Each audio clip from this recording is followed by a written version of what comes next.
Bill Belichick, a hard no. The Jets hire a defensive coordinator, and the Giants lose the guy they were hoping would be their offensive coordinator. We'll break it all down. A wild offseason in the NFL. Oh, wait, we're still in season. The Super Bowl is in less than 2 weeks. The Manchild Show with Boy Green Digital starts right now.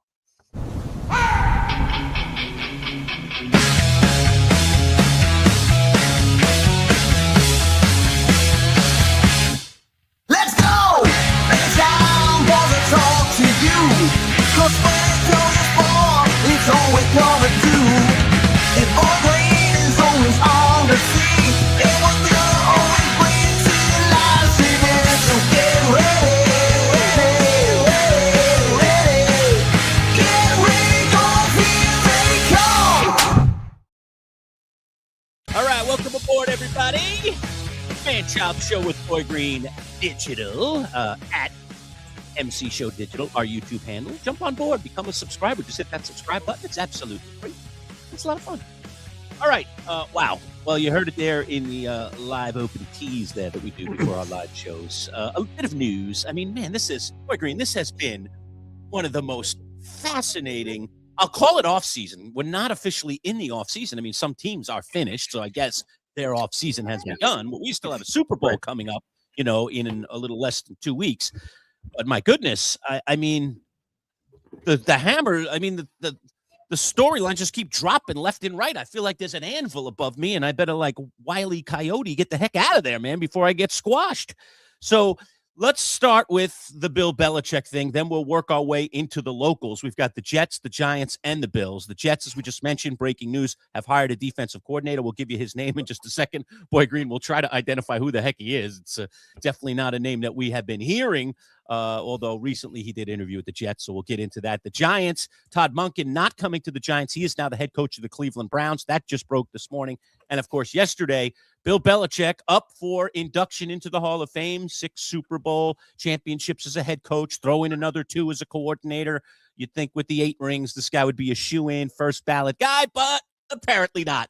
And he gets snubbed, and we'll have to wait at least another year before he gets into the Hall of Fame. I would think that he'll get in next year, but, man, it has lit the world on fire that this committee should be completely and utterly abolished, that we should do this differently, that the world is upside down and backwards. And so we'll get into all of that. Good morning, Boy Green. How are you?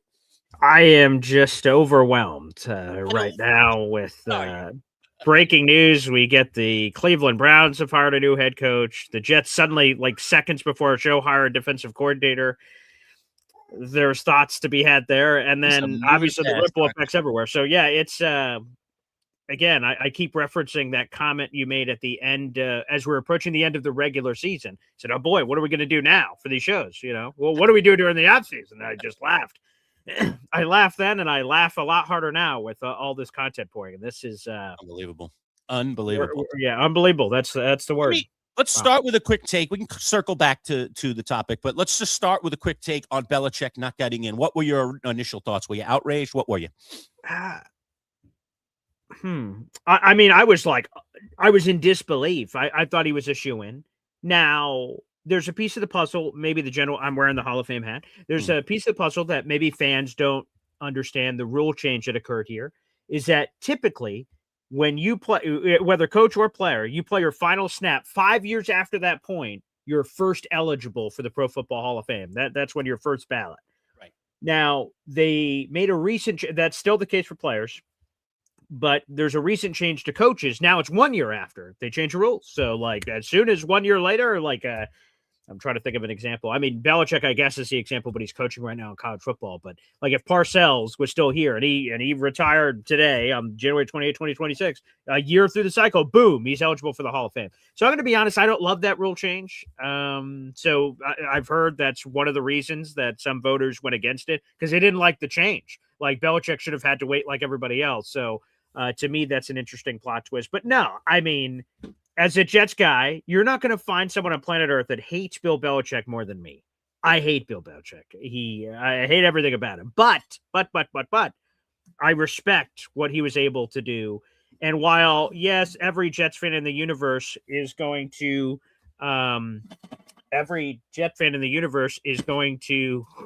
have a One different. of the little ones. What's one of the little ones Yes, doing? yeah. He's. I have to deal with Mookie every day. You've got the little ones to deal with. They can get in even more trouble than the dog can get in. Yeah, Dada. Yeah, it's good to see you, buddy. No, sorry, a son broke into the lair over here. Yeah, thank you, honey. She's a super mom over there. No, I would say on Bill Belichick, while any Jets fan in the audience ribbed Belichick, rightfully so, for Deflategate and Spygate, and I hate the Patriots, so it's easy fodder for me. If I'm being honest, now, you get me on top of the mountain, and I'm telling the truth. Yeah. A lot of us played it up. The Deflategate or Spygate thing, like, those dirty cheaters. Like, it was a thing for us if we're all at the bar to make fun of the Patriots for. But now that we're removed from it, he's not, an NFL head coach anymore, and I don't care about him at college. Good for him. I don't care about any of that stuff as it pertains to the Pro Football Hall of Fame. The Pro Football Hall of Fame makes their rules very clear that it's black and white. It's what happens on the field that matters. Everything else off of it isn't. Drama with, if people have locker room drama, which is football associated, right? That was the stuff with TO or media stuff, or you do what's the politically correct word to say this? The way to say this, the thing that you would be going to your pastor about and giving a confessional, any of that activity is not supposed to count towards the Hall of Fame either. So to me, the lines are very black and white, even though the voters are human beings. They're not AI robots. So how could those things not affect you, as you're making that process? But it's not supposed to. So to me, it's black and white. Belichick should have been in. He should be first ballot. That, as a Hall of Fame nerd, first ballot means something special to me. And there's an elite class of first ballot Hall of Famers. And then there's everybody else. Being in the Hall of Fame is pretty cool. There's less than 400 people on the planet, whether alive or dead, that are in the Pro Football Hall of Fame. It's a very elite group. But the first ballot is an even 1% special class of that Hall of Fame. And Belichick should have been a part of it, and he won't be. Yeah, well, he's getting in regardless, and probably next year. But MFC brings this up, and it's a good point. Belichick wasn't nice to the media. The media does the voting. I don't like Belichick either, but he should be in the Hall of Fame. So we're in concert with you there, MFC. And I don't know if it's you're right. I mean, not being nice to the media, and they have the votes, certainly can be a factor. Belichick has that, plus he has Spygate, all right? I'm not even going to include Deflategate because he wasn't directly apparently involved in Deflategate, but he was literally, I'll call it, quote, found guilty in the Spygate probe and was fined. He was fined. Right. He wasn't holding the camera, but he's the head coach. So right. I don't remember what the other penalties. They lose draft picks too. I think they did. They lost draft picks, money. So both Belichick and the team were hit hard, by that incident. Okay. By that scandal. And so you couple some people in the media don't love him. He wasn't so warm and fuzzy, and he never was. All right. And you have an excuse to say, yeah, I'll wait a year before I check the yes box. It at least to me is like, okay, that's probably why. He's definitively getting in, but ultimately to me it is a crime that he's not getting in first ballot. But I think in the end it'll all be remedied. So, I don't know. It's people are outraged this morning. I'll accept that outrage, but knowing that he's going to get in next year in all likelihood, it'll. So the first ballot thing doesn't mean anything to you. I don't think it means as much as it does to you. Like, should I be insulted that Eli Manning didn't get in first ballot? I think he's. Yes, you should be. He should have been a first ballot Hall of Famer. From the rooftops, what's wrong with these people? Absolute idiots. I don't know. Okay, you tell me the truth here, Lurch, right? So me forever. You go to the tape is somewhere at the radio station of me screaming for 10 years after Eli Manning. I'm up. Oh my God. As soon as this guy is eligible, he's a first ballot Hall of Famer unquestioned. Mm-hmm. And for Belichick, you said your rationale is, I'm not worried about him not getting a first ballot. Okay, he's delayed a year. Who cares? With how badly Eli Manning missed the Hall of Fame last year, that says to me that it's not some shoo-in, that he's just going to be in year two. How few votes he got. Yeah. Right. So that to me, right. We could say on Belichick, fine, you're getting in next year. You get slapped on the head for 1 year. And especially with the outrage. The outrage was much louder for Belichick not making it versus Eli Manning not making it last year because he's a polarizing guy. If I'm a Giants fan, I'm much more worried. I'm like, oh my God, when does this guy get in? If I think, again, to me, first ballot, but I'm not voting, so it doesn't matter what my opinion is. Yeah. But yeah, I'd be more worried if I'm a Giants fan if he Well, gets in now. you're right or about when it that. happens. And to be honest, and let me just get this out here before we start getting a million comments. I'm not trying to compare Eli Manning to Bill Belichick. I mean, Belichick has the Although Eli beat Bill 8 Belichick rings. twice. He did, but he has the 8 rings, including the 2 that he had as coordinator. So, I mean, 6 as a head coach. Generally regarded as one of the greatest coaches in the history of football, regardless of Tom Brady or not. Come on, we can all, I don't love the Patriots either, but we can all be honest that he was an innovator. He did things that other people obviously weren't doing, and was, outsmarted his opponents quite often, more often than not. Created the Belichick way, or the Patriot way, as we call it, right? That's it, the Patriot way. All right. So, you got to give credit where credit is due.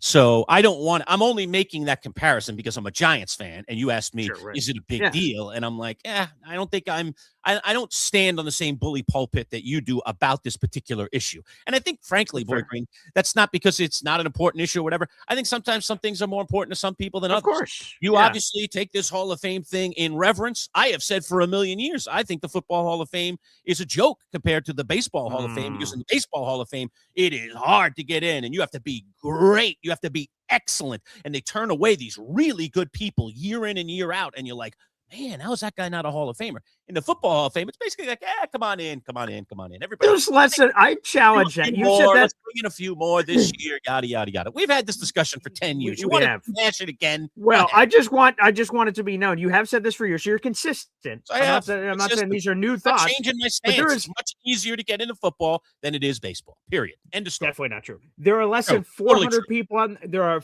less than 400 people on the planet that are in the Pro Football Hall of Fame. Think about. There are 32 teams right now, but there hasn't always been. But there's 32 teams, 53 players in each roster.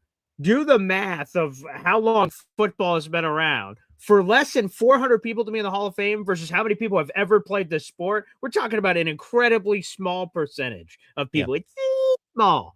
So we look at the numbers. It's a pair of saloon doors at the Hall of Fame. Pair of saloon doors, anyone can walk in. That might be an exaggeration, but it's not. The guidelines to me are not as stringent as the Baseball Hall of Fame.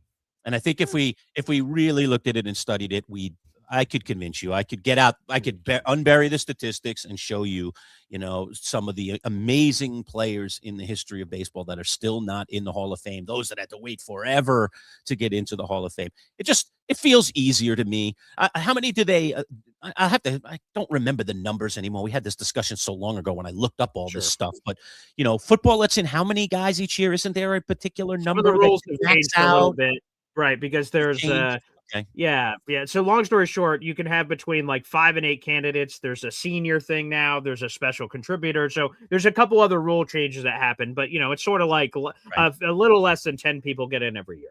Look, I'm not prepared to have this whole discussion with you today. No, we don't. In front of me, and it's just going to be an idiotic discussion of me saying where I stand and you saying where you stand, and not having the numbers to back it up one way or the other. So if we'll you want have to it do at a this different time in a future program, I'll sit down, do a couple hours of research, come to the table, and tell you why I feel the way I feel, because it's not just touchy-feely nonsense that I feel the way I feel. I actually believe that my point of view is the correct point of view, and obviously you feel that your point of view is the correct. We'll get to that at a different point. There's plenty of other stuff to get into. But we both agree 100%. It's a crime. It's a crime. All right, let's get to the breaking news because I don't want to, wait too long to get to it. So let's start with the most recent breaking news, and that is the Jets have a defensive coordinator.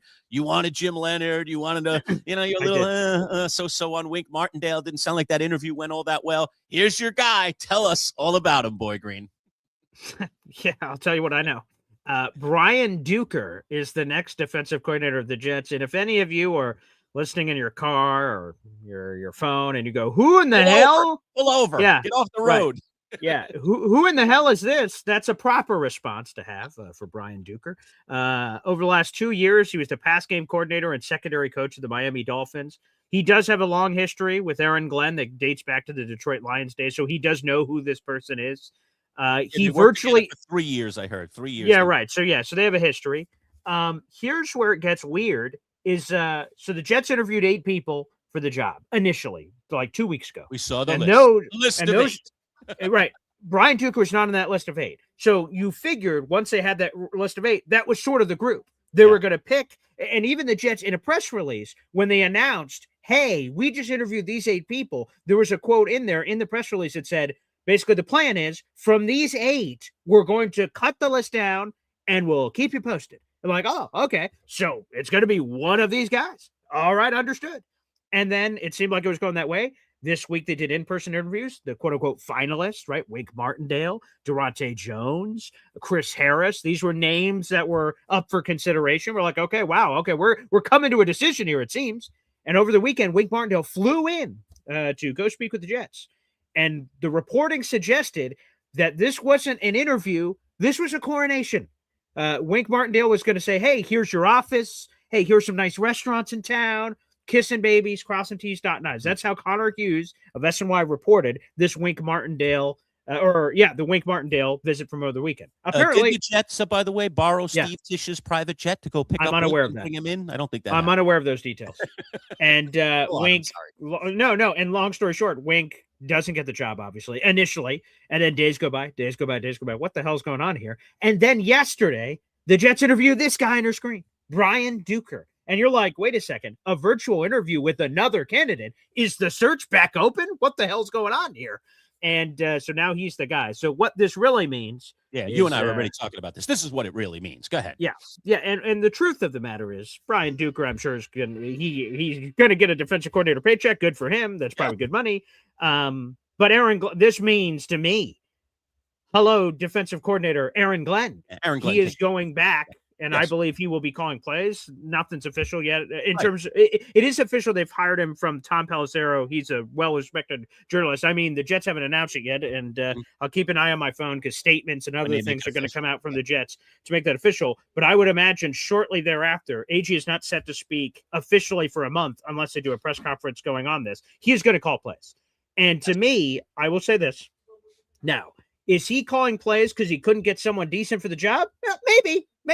I can't lie. That could be how he got to the result. But regardless of how he got to the result of him calling plays, which I believe is fully going to happen, AG is going to go out on his sword. And I respect that. If it works, he's going to get all kinds of credit. Look at AG. This is why he was hired in the first place, for calling plays in Detroit, rallying that group. That's how he got on the Jets' radar. Bing, boom, bam. He's the head coach. So if it works, he's going to get a lot of credit. If he fails, and I'm AG, I could wake up every morning and look myself in the mirror and say, you know what? I call plays the final year. I put it on me. I didn't hire some other random guy that said, hey, buddy, you run the defense. If it goes to crap, I guess I'm fired. So AG, whether it works or fails, you guys can do whatever you want in your audience. I don't tell you how to fan. But what I would tell you is this. For AG, me as an individual, I respect the heck out of AG doing this because that's what you should do. If your job is on the line, and by all accounts it is, you just do it yourself. Then do it yourself. Don't send someone else to whatever, all those, I'm going to blow up all those stupid quotes and phrases about don't send someone else to do your job or something, you know, whatever that saying is. Like AG is doing that. So let's see. Now the pressure's on him and we'll see if he could do it. If it flops, and here's the good news, right? This is before free agency draft. AG's going to get to pick all his guys. There's no excuse. He can pick and sign and add all the guys that he wants to his defense, and this is now his defense. Last year, Steve Wilkes' defense. This year, AG, it's up to you, buddy. Interesting. But I agree with you. I mean, this is a guy that he's worked with. This is a guy that probably is going to be his trusted lieutenant on the defense, and he's going to be, the general here when it comes to the defense. And I agree with you. To me, in a weird way, it does make some sense. If you're not going to have the big name guy, if you're not going to go get, I hate to call Jim Leonard a big name guy, but he was the hot name. Jim Leonard, hot name. That's a good way to put it. Of experience, or a few of the other guys that were on that original list of the Jets. Then why not just be the guy that does it yourself and take the heat yourself and be responsible for it yourself? It is, the side of the ball the guy played on as a player. It's the side of the ball that the guy already has, quote, mastered already, being a defensive coordinator in Detroit before he took this job with the Jets. So it all kind of makes sense. I mean, I think a lot of people are not going to be happy about this. That's for sure. No, definitely not. I think your Jet army is going to be, screaming from the rooftops. I'm what sure. the heck is this? We waited all this time. We interviewed how many people? 10 people, 8 people, whatever it ended up being, probably 10-ish people by the time it was all saying dead, because it sounded like they went away from the list. Duker was not on the original list. So he was not. He's on the list. So let's say they interviewed in the neighborhood of 10 people. And then it was like, yeah, basically we'll hire Duker or AG. That's kind of what they're saying here. It's like, well, then what was the waste of time process? But as you said, maybe the waste of time process was they couldn't find a really good guy that they agreed would, be able to really take over the defense. Therefore, if I can't find that guy, I'm not going to swing with some guy who's really inexperienced and I don't trust to call the plays.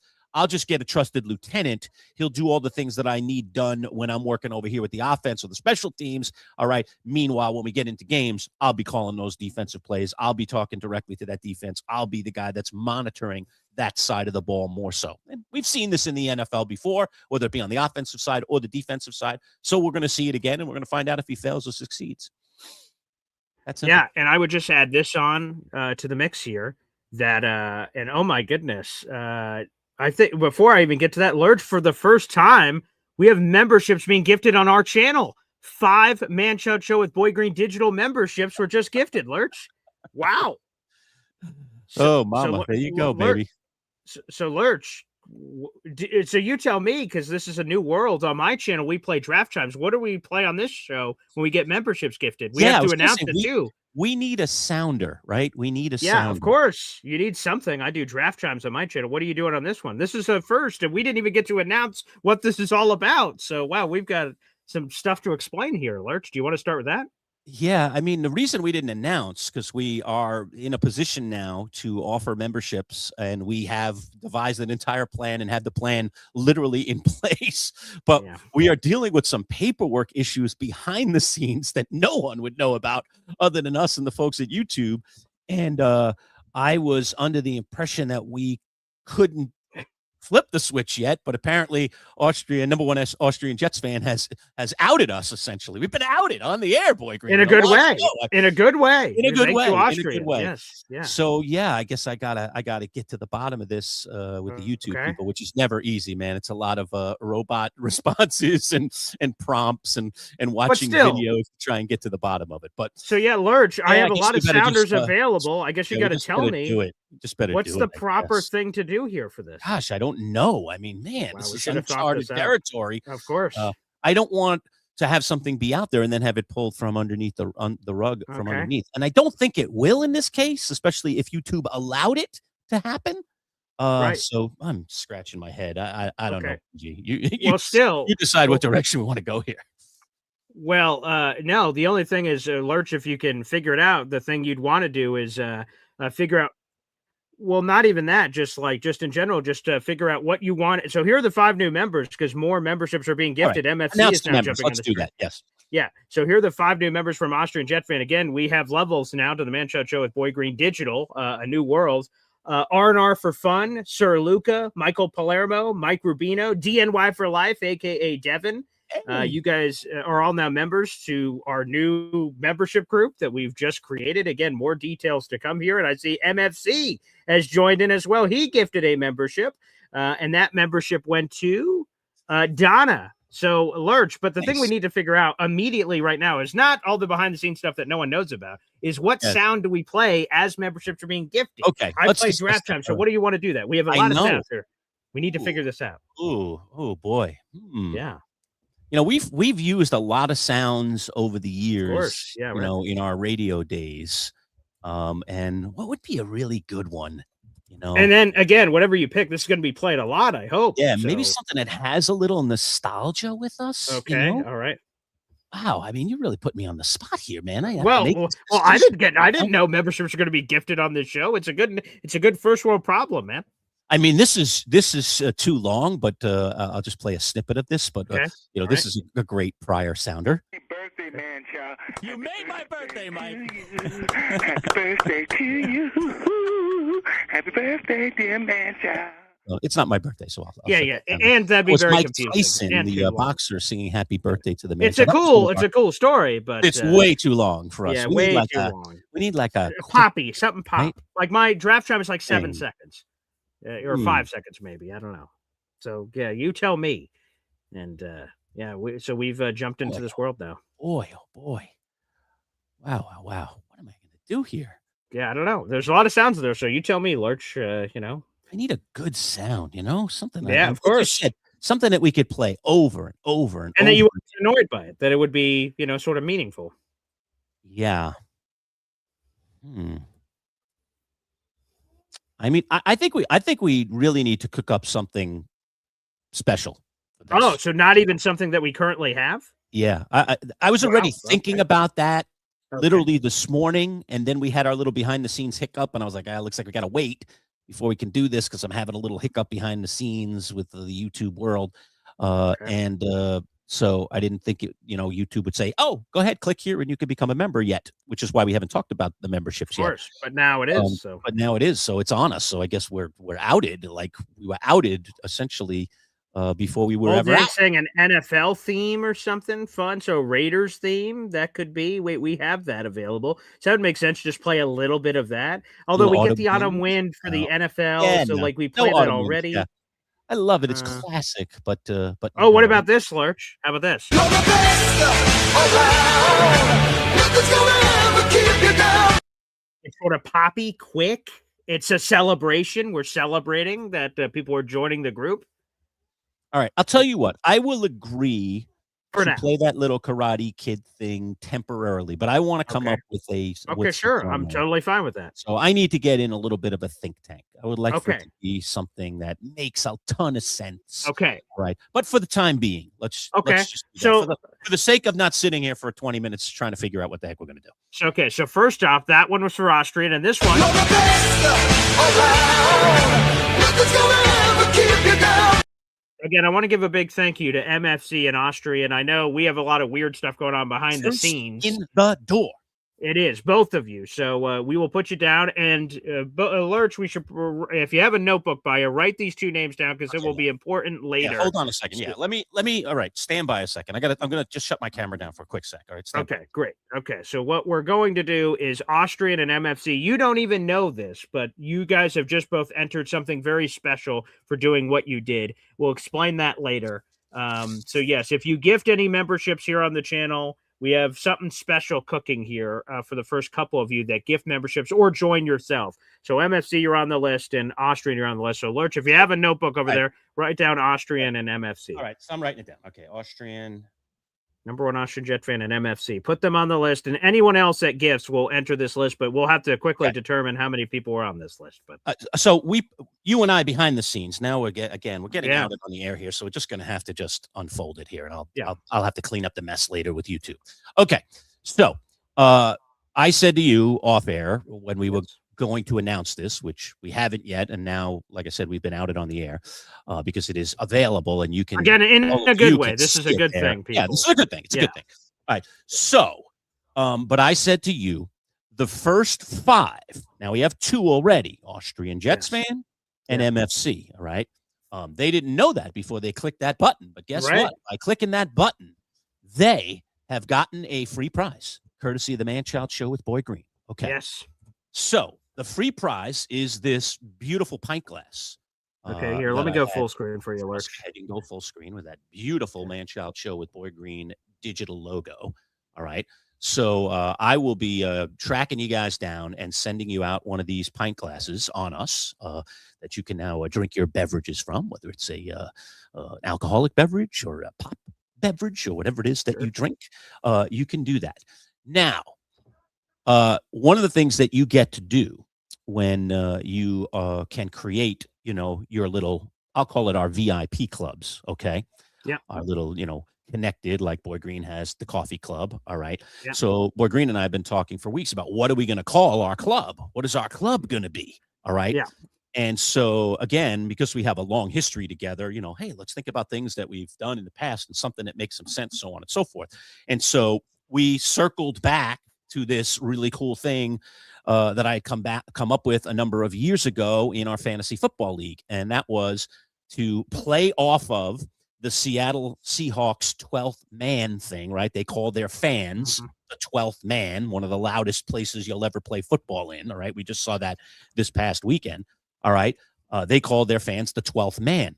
So I came up with, hey, I'm going to name my fantasy team the 12th Manchild. I also happen to be picking 12th that year, so I thought it was a really, really cool time. Made a lot of sense. Get some sense, right? So our VIP club is called the 12th Manchild. So there you see on the other side of that mug is the original now, just unveiled 12th Manchild logo. So we will have all kinds of merch and things, including this pint glass now with that nice 12th MC for 12th Manchild logo on it. Lurch, so, we have another one. Let's here you jump go. in here. Go, Here we go. Around. So Again, now you guys are Austrian, gifted. MFC, Yes. and Old Yank are all getting one of Wait. those pint glasses. We And have if another get- one. Big Al is in. You're the best around. Nothing's gonna ever keep you down. And let's make this Right. clear. If you gift a membership or punch your own ticket, so far I want to make sure we don't miss anybody. For all the people who have jumped in, Austrian gifted 5 memberships out to the audience. Thank you for that, I Austrian. read That's those awesome. names already. MFC, Mother Effing Chew, gifted a membership out to the audience, so he's on your list. Old Yank gave a membership out to the audience. Big Al punched his own ticket in. He Love it. became a member himself. So that is 4. We have 1 spot left, One Lurch, spot right? You left. said you're One giving more out 5? pint glass. One more Okay. pint for us all, my friends. Let's If have you a guys pint. are, yeah, let me explain. If you guys are watching right now on YouTube, hit that money sign and go to the final option. It says gift channel memberships. Or if you're watching on YouTube, there should be a button right under your screen that says join. Click that and you can join the group yourself. If you gift the membership, it goes out randomly to one of our fellow subscribers. If you join yourself, of course, you get all the perks of that membership level, which we'll explain later. So one more pint glass to give out, Lurch, one more time. Show that pint glass out to the audience. We've got 400 people It's in a the room. pint. It's a pint. Have a pint on us right there. All right. 12th There you go. Manchild. We even have the Manchild Show with Boy Green digital logo on the other side. So it's a There you double go. logoed pint glass. Very cool. So again, if you're one of the first 5 people to get, 4 spots already gone. So there's only 1 spot left. If you're a next person to either join the membership group yourself or gift out a membership, you will get that final pint glass that we will send one to you. And everyone's saying give one to Jamie. Jamie's trying to figure out how to do it. So Jamie, we'll see if you're able to figure that out. But real quick, I just want to read this out here. Old Yank, your membership. Wait. Well, to everyone, if I missed you, Old Yank. For some reason, it's not popping up for Old Yank. Okay, maybe YouTube's having an issue, Old Yank, so apologies if your thing isn't coming up. But, I see. Oh, Old Yank gifted a Boy Green membership. I see. That's why it didn't pop up the initial channel. Oh, I see. But still, I think you were trying to do it. So that all, you're on the list. That all counts the same, but I suppose so. There you go. Thank you, Old Yank. I'll add that to your raffle ticket prize for this side as well. So thank There you, you Old go. Yank. So, Doubling up. He's doubling up. Yeah, there you go. Wonderful. So there you go. Old Yank. By the way, that went to T2008. So thank you, T2008. Now I understand what just happened. So perfect. Yes. Okay. So you want to when you pop in and join the VIP group, the 12th Manchild, you want to be on at MC Show Digital. You want to be over there so that Here's another one, Lurch. You're the best around. Nothing's gonna ever keep you down.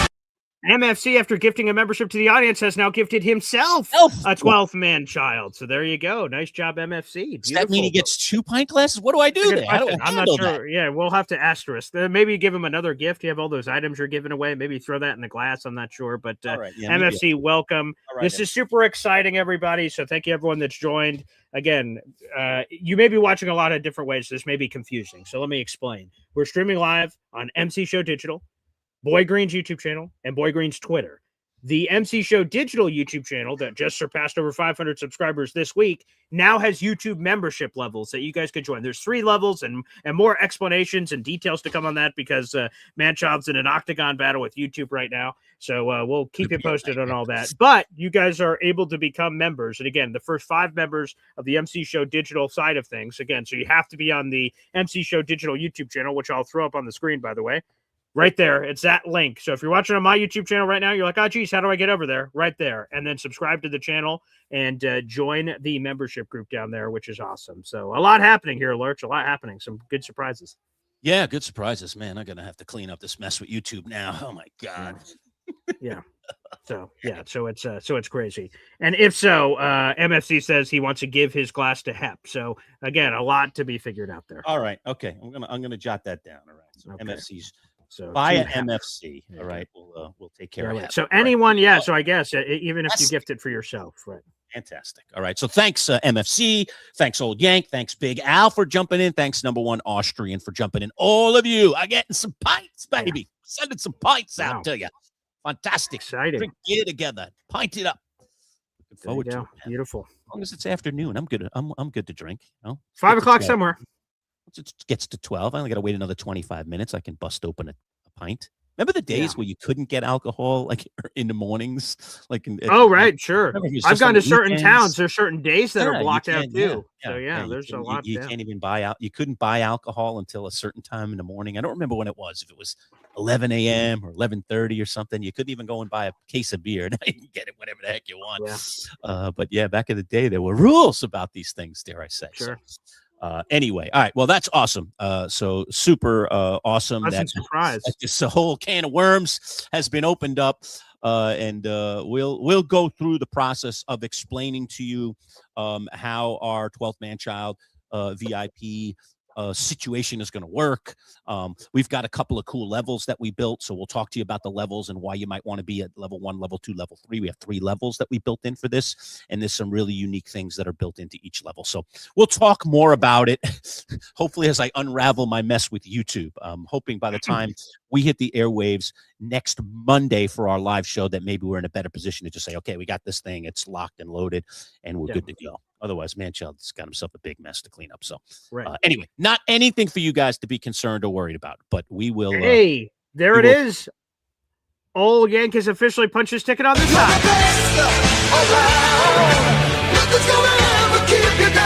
He figured it out. Thank you, Old Yank. By the way, that membership went to Hep. Isn't that funny? Hep was just spoken about. He was just received said membership to MC Show Digital. So that's funny how the universe works.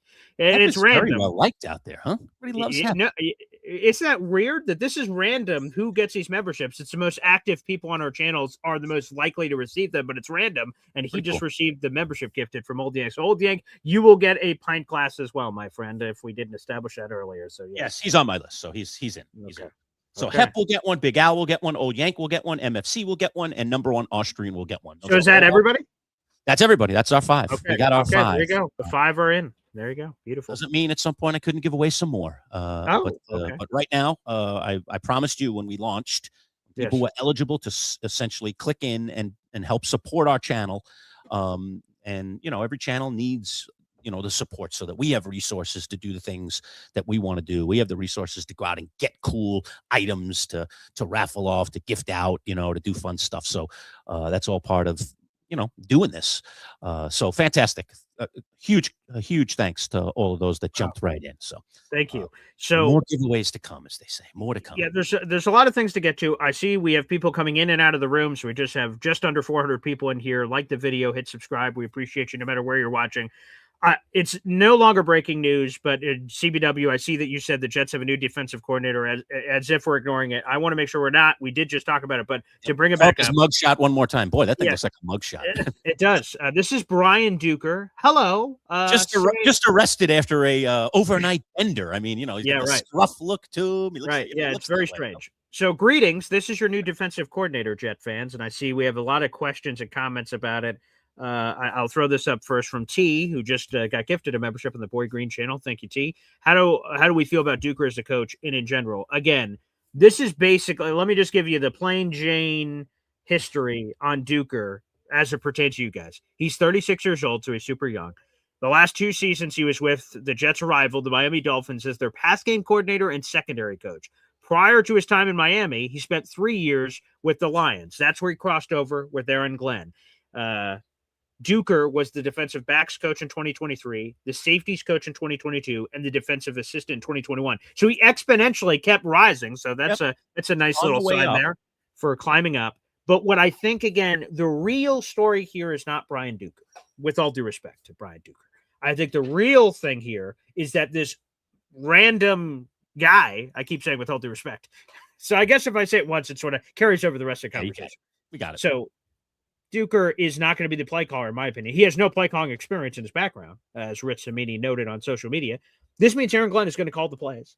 And again, while that could be because Aaron Glenn wasn't able to find a worthy enough name to come in and he pivoted in the middle, that would explain the timing, right? The Jets have been searching. I have the date here, Lurch. They've been searching for a defensive coordinator since December 15th. That was a month and a half ago. That's when Steve Wilkes was fired. Why else would it have taken 6 weeks? The only rational explanation is a change in plan. The plan was, hey, I'm going to hire Wink Martindale. He's going to be the guy. And then all of a sudden, you know what? Let me call plays and get someone to help me because there's a lot of crap that goes on with being a defensive coordinator that we're unaware of. I'm going to hire a trusted lieutenant. You used the terminology beautifully. Yeah, I'm going to have him. He's hired a trusted lieutenant who's not going to swim upstream. He's not going to swim in the wrong direction. He's going to swim in the same direction. He's a loyal soldier, 100%. And what Aaron Glenn says goes. So he's found a lackey to be his guy and do whatever pencil pushing work that is required for a defense coordinator, game planning, film study, all this stuff, and say, hey, feed me what I need, and then I'm going to call the plays on Sunday. Now, again, go ahead. I was going to say, you know what would be fascinating to me now that we know that this is the case, and we know the Jets at this point, unless they trade or do something else, have those 4 picks right in the top 41, I think it is, right? 44. 44 picks in the top 44. So they got 4 picks in the top 44. You can get, a lot of, you should theoretically get 4 impact players, of course, better. There's the top 44 guys in the NFL draft. If you choose wisely, you can have 4 impact players. You can have 4 guys that definitively you're going to see on the field. And, are all of them starters? You hope that they are, to be honest. Oh, they better be in the top 44. Absolutely. Yeah. Okay. So 4 potential stars. Let's just say that. All right. Sure. Now, does AG, who clearly has a lot of power in this organization these days, no doubt, is he like stacking that defense now with young talent? And, now he's running the defense. So the defense goes out there and has themselves kind of a season, and he's the one kind of heading up that thing. I know he's the overall head coach. Does it again buy him a little bit more credibility that he can handle this job as the HC? In the end, I think it's going to be wins and losses anyway, but it's an interesting, intriguing thing now about what direction the Jets will go with these 4 early picks, knowing that AG is going to be even more connected to the defense than we thought he was a week or so ago when they were interviewing all these, in some cases, big name guys. Yeah, it's an interesting way to put it here, Lurch. But again, if he was the defensive coordinator, that'd be one thing. The fact that he's the overall head. Now, don't get me wrong. I'm sure Aaron Glenn was embarrassed last year, even though he wasn't calling plays. He's still the head coach. He's labeled, even though he hates that label. He's a defensive guy by heart nature. He played cornerback in the NFL for 15 years. He's got a long defensive history. He doesn't like being called a defensive coach because it insinuates that he doesn't know offense, and he says he hates someone else has to handle that. Yes, right. So long story short, though, of course, his respect, dignity, and pride. He wants to get talented here and immediately turn this unit around. See. I'm a genius about defense. I told you guys it was, but he also doesn't want to have the offense completely implode either because that was embarrassing last year. So no, I think but there's no question, Lurch, to your point. I think there is a general motivation from Aaron Glenn that I need to get this defense right. And I don't think the talent's there. So these four picks inside the top 44, there's going to be a lot of defensive talent to upgrade that unit with. But again, he can't just ignore the offense. And we need to see who that hire is. Does that hire come in here very shortly? Does he really start finalizing the staff over the next 48 hours? That I will be curious to see. Yeah. Now, today's broadcast, by the way, brought to you by our friends at Bayberry Automotive. Integrity in everything. Let me just take 30 seconds, Boy Green. We'll hear from our friends at Bayberry. When we come back, let's talk about the solution that hasn't been, or the problem that hasn't been solved with the Jets yet, and that is the offensive coordinator. Who's doing that? You like the idea of Frank Reich or not? We're going to talk about that when we return. Manchild Show with Boy Green Digital. Stick around. We'll be right back. Integrity is a word that some people just throw around in life. But at Bayberry Automotive, integrity is everything. Integrity of their mechanics, who are all experienced and certified. Integrity in the work they perform, with nothing but 5-star reviews from satisfied customers on Google. Integrity that goes along with family, a family-run business that treats you like one of their own. Integrity in everything. Bayberry Automotive. BayberryAutomotive.com. Located on Route 57 across from Bayberry Plaza, the premier choice for auto repair in Liverpool. Now, second location on Morgan Road in Liverpool as well. So another place to go get your car fixed. Really trusted our friends at Bayberry Automotive. So if you live local, go see those guys. They are fantastic. And I say that from firsthand experience. Boy Green and I both go to Bayberry for our repairs and our maintenance, and they are terrific. Take care. Great care of their customers, and not just because we're, YouTube guys. They take care of everybody. Yeah, I see it. Sure. I see it when I'm sitting in the waiting room, how nice they are to people, how good they are to people, how fair they are with people. So go see our friends at Bayberry today. Okay, so let's go to that question that I posed right before the break there, Boy Green, and that is, okay, you got your DC, little Lieutenant Yes Man over here, Mr. Duker. What about the OC situation? If Aaron Glenn's going to be spending all his time over here making sure that the defense is stacked up right, then you need somebody who's really in my opinion, experienced and capable to really be handling the other side of the ball. Frank Reich's name has come up. How serious is that from your sources, all your Jets guys, Boy Green? And do you like that idea? I can tell you from afar as a Giants fan, I think it makes a lot of sense to me. I mean, this is a guy that has already been a head coach at this level. He was a quarterback in the NFL. I mean, to me, Reich really has some nice experience that I think you could trust. You could have a high level of trust with him. But give me your thoughts. Do you like that? And do you think that's even serious? Is there a chance that Frank Reich could be named the OC? It's very serious. Connor Hughes reported yesterday that the Jets, before the Tanner Engstrand news, which we'll get to in a second, the Jets and Frank Reich were talking contract specifics before Engstrand got fired. Mm-hmm. Now so it's very serious. The Jets' full intent is to hire Frank Reich as the offensive coordinator. The ink is not dry. It's not official what it is. If one of you guys sees it in the chat, another cool thing you could do here on the MC Show digital channel or Boy Green channel is send in a super chat. So it's a colorful text that pops up and I'll be like, whoa, breaking news. It'll jump out to me. So if one of you guys sees it, please let me know. But yes, Frank Reich, that is very serious. But with the Jets firing Tanner Engstrand yesterday, their initial plan was to hire Frank Reich in a senior level role, passing game coordinator, quarterback coach, something of that nature. If they would have done that, the Rooney Rule states that the Jets must interview one diverse candidate. And once they do that, they can hire whoever they want. Mm-hmm. Now, if you're filling an offensive coordinator role or defensive coordinator role or special teams coordinator role, that the rules are more stringent. You have to interview at least 2 minority and or female candidates for the position. The Jets, of course, with Tanner gone, now are seeking an OC, which means they have other boxes to check. They could still hire Frank Reich, and unfortunately, maybe I hate that sometimes the Rooney Rule is utilized in this way. We're like, geez, let me interview these 2 random people. All right, now let me get to the person I want. I hate if the rule is utilized that way, and if we're being straight up with people, the rule is often used that way, which is unfortunate. But I love everybody getting opportunities to interview, because how else will coaches get from point A to point B without getting chances to interview? So hopefully, even though the spirit of the rule is often misused, that hopefully that its true intent is utilized for people. But long story short, the Jets could still hire Frank Reich, but it will now be delayed somewhat with other interviews. Earlier this morning, they interviewed, let me make sure I get this name in front of me here.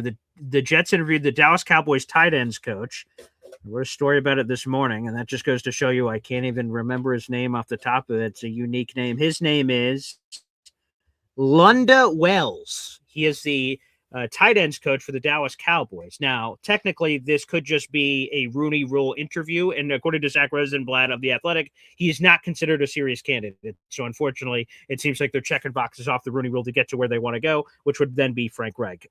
To get to the opinion about it on Frank Reich, yes, I'd be very intrigued by Frank Reich. Now, I want to say this from the get-go. The Jets' job is not attractive. They don't have a short-term answer at quarterback. They don't have a long-term answer at quarterback. And they don't have a path to either of those things clear as day. They're going to get somebody to play quarterback, but it's unclear. Like, they might trade for a guy, Kyler, Kirk Cousins, whoever. We could debate, and we will, over shows in the coming months of who that person's going to be. So the job's not attractive. I want to put that out in the universe now. But with all the circumstances being considered, Frank Reich has forgotten more football than I'm ever going to know. He was a longtime backup quarterback in the National Football League. He was a head coach twice for the Indianapolis Colts and the Carolina Panthers. He was an offensive coordinator at the NFL level for 4 years, including 2017 when he won a Super Bowl as the offensive coordinator, and the quarterbacks were elite that season. Carson Wentz was having an MVP year, and then Nick Foles was magnificent in the playoffs, had 9 touchdowns to 1 pick, 70% completion percentage, averaged 300 passing yards per game throughout the entire playoffs. He was awesome, and Frank Reich deserves a lot of credit for that. He did not call plays for that team, but he deserves a lot of credit for the offensive success and quarterback success. So, yes, if Frank Reich ends up being the guy, and to your point, Lurch, about AG handling defense and someone else handling offense, Connor Hughes described the job that Aaron Glenn is attempting to fill on offense is he's looking for a, quote, head coach of the offense. That person will have full control over personnel, game planning, coaching staff on the offensive side of the ball, and basically AG is set to hand the keys of the franchise offensively to whoever the hell this person is. So, all right, here's a couple of good comments coming in. So hold your thought just for a second, BG. Here's a quick little question. I like this one here. CBW says, why aren't other teams interested in Reich? Good point. Yeah. I mean, it feels like Frank Reich's been out of the mix here a little bit for a while, Yeah. and this would be kind of a, dare I say, a comeback of some sorts, if that makes any sense. Two things here. First off, he's been most recently at Stanford. He was hired by Andrew Luck. So let's tell the full story here. Andrew Luck gets hired as the general manager of Stanford. He makes a comeback. Stanford, that's where he plays. And they needed a job to be filled in a very minimal amount of time. They were in a state of transition. They asked Frank Reich, can you be the interim coach for 1 year? We don't care what you do. You could win the national championship. You could not win a game. It doesn't matter what success or failures you have.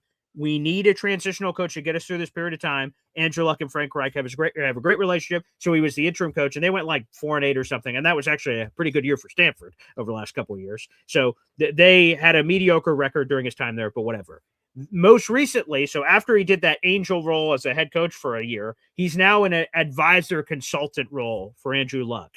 Now, to answer the question, why aren't other teams interested in Reich? From everything I've heard, Frank Reich is strongly considered retirement. For those who don't know, he's got a very strong religious background. After his playing days ended and his coaching career began, he was actually getting into preaching. He was going to do what his father always wanted. And after the wonderful playing career ended, he made tons of money. He was going to become a pastor. Yeah. And then all of a sudden, a higher calling gave him a chance to go back to coaching. And he went to coaching, and he's been on that coaching journey for 20 years. And then now that we've gotten to this most recent, sort of stoppage before Stanford, he thought he was going to just retire. And now Mama's calling home once again. Mm-hmm. AG is his former Jets teammate from 1996. And I'm not privy to the conversations that Reich and AG had privately, but I imagine AG said, hey, buddy, can you help me out? You were my quarterback. I want you to be my quarterback again, the quarterback of the offense. I'm in a rough spot. I need you, pal. And Frank, the guy that he appears to have been this entire time, is like, you know what, buddy? I got you. And again, it's not a charity. He's going to get paid millions of dollars to do this. So it helps both. AG needs a guy that he trusts. Frank is clearly a guy he trusts. And Frank would love a bag of money to do it. So, and back in the NFL. You make a return for a friend. Yeah, it kind of makes some sense to me, the way it's put. And the guy's not out of football. He's just in college football right now out at Stanford, which, by the way, is a pretty darn nice place. If you've ever been to that lovely campus. Here's an interesting one. Our former intern, Alex. Remember good old Alex Brooks? Oh yes. Old here. There's his handle, Alex Brooks Media. He says, former intern Alex here. Does Kevin Patullo intrigue Boy Green as the next offensive coordinator? Boy Green, you like the idea of Patullo? Actually, I have a question for Alex out in our audience. Alex, does anyone intrigue or is any individual intrigued by the Eagles offensive coordinator job? Because I see they just keep getting rejected over and over again. Brian Dable said, no, I'm good. I'm going to go with Saleh. Like literally everyone on the planet has rejected your Eagles, Alex Brooks, for that OC job. So everyone thinks the Jets are an embarrassment. What the hell's happening there in Philadelphia? So no, Kevin Patullo does not intrigue me. I saw the Eagles fans egged his poor house in the middle of the season, for God's sakes. You Eagles people are animals. This is a random side. They're animals.